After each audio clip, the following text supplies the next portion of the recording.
this is Design and Technology, and today I'm going to be sharing a Scratch activity that you could do for your class or for yourself that is called a Finish Me Story.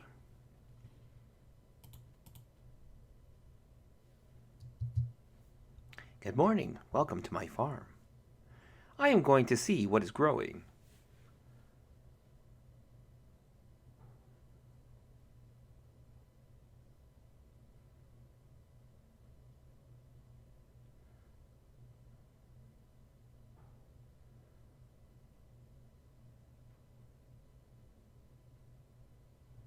That's the end of that part of the story. Now, the prompt would be for the students, or yourself, to finish the story.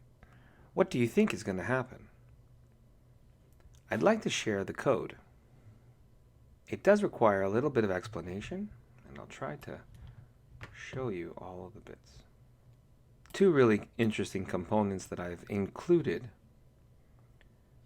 is the broadcast and the use of loops.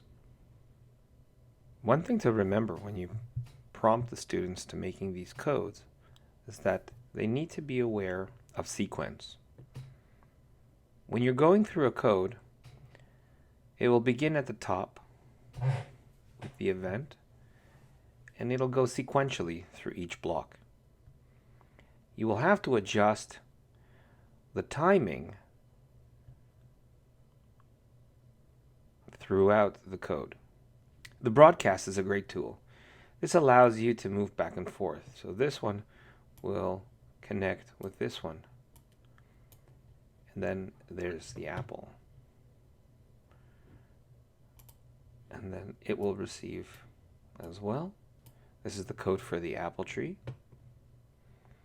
And then it returns to the jump scare, which is right here.